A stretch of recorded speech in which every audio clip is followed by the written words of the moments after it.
Hello friends, मार्गदर्शन competition classes में आपका स्वागत है। आज हम आपको अकबर के दीन ए इलाही के बारे में बताएंगे। दीन ए इलाही पर हम देखते हैं प्रीलिम्स में भी क्वेश्चन बनते हैं, प्रीलिम्स से ज़्यादा मेंस में क्वेश्चन बनते हैं इस पर, यूपीएससी में, पीसीएस में। तो दीन ए इलाही आखिर ये क्या था? दीन ए इलाही को लेकर विद्वानों में तमाम तरह की बातें हैं, तमाम तरह के मतभेद हैं, तमाम तरह के विचार हैं। कुछ विद्वानों का मानना है, कुछ इतिहासकारों का मानना है कि दीन ए इलाही एक अकबर ने एक सेपरेट धर्म चलाया था, जबकि कुछ लोगों का मानना ये है कि वास्तव में ये एक सेपरेट धर्म नहीं था। वास्तव में ये सभी धर्मों का एक सामंजस्य था, जो भारत में एक सूफी परंपरा चली आ रही थी। जो हम कह सकते हैं भारत में सनातन धर्म की भी एक परंपरा थी। संपूर्ण धर्मों का, संपूर्ण विचारधाराओं का एक आपसी सामंजस्य।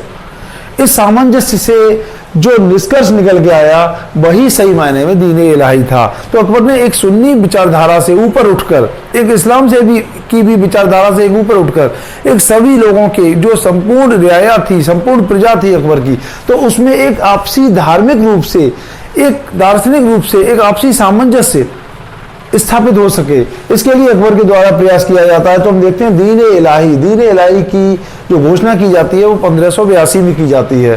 दीन ए इलाही की घोषणा में जो मुख्य पुरोहित था, हम कह सकते हैं इसका, वो अबुल फजल था, और इसकी जो दीक्षा थी दीन ए इलाही की, वो रविवार के दिन ली जाती थी, क्योंकि सम्राट की तुलना या बादशाह की तुलना कहीं न कहीं सूर्य से की जाती है, और सूर्य का सबसे ज्यादा जो प्रताप होता है, प्रभाव होता है, वो रविवार के दिन ही होता है, संडे के दिन होता है। इसलिए संडे का दिन ही दीक्षा के लिए रखा गया था।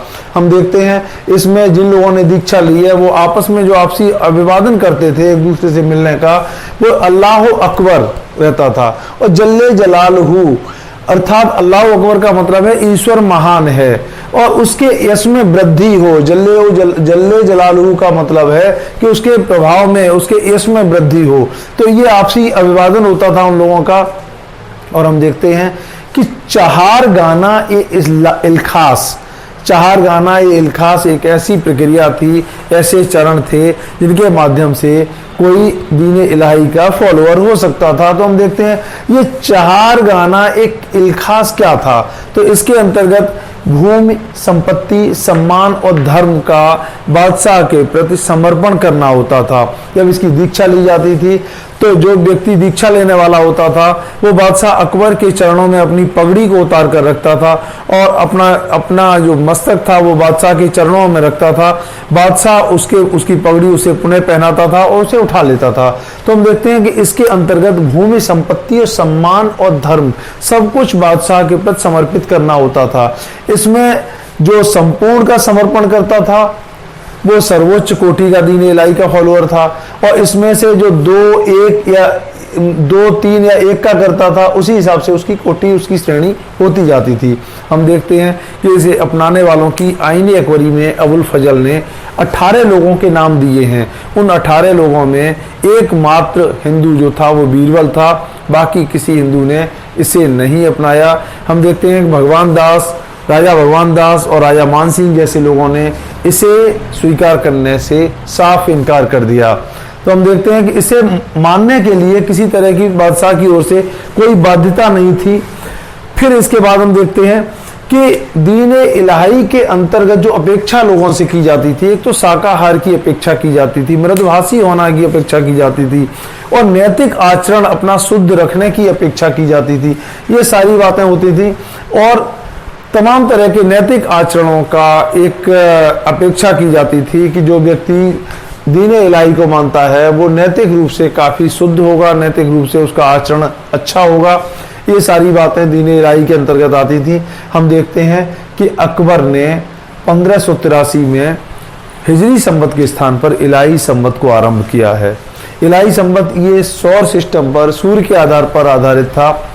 अब इसके बारे में, दीन ए इलाही के बारे में विंसेंट स्मिथ ने इसे अकबर की मूर्खता का परिचायक बताया है, ना कि बुद्धिमत्ता का।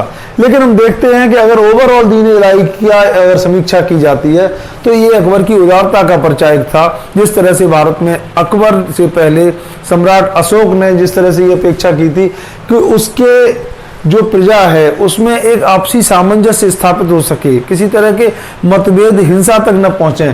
तो यही अपेक्षा अकबर ने की है। अंततः दीन इलाही का जो उद्देश्य था उसके साम्राज्य में निहित शांति बनाए रखने के लिए ही था, उसके साम्राज्य में एक स्थिरता कायम रह सके, इसीलिए उसने दीन इलाही का एक तरीके से आविष्कार किया कह सकते हैं।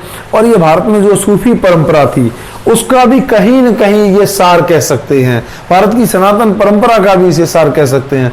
इस पर प्रीलिम्स में क्वेश्चन कम बनते हैं, मेंस में क्वेश्चन ज्यादा बनते हैं, क्योंकि ये कॉन्सेप्चुअल चीज है। इसका कॉन्सेप्ट क्लियर होना चाहिए कि दीन इलाही वास्तव में क्या है। इसे तौहीद इलाही भी कहा जाता है।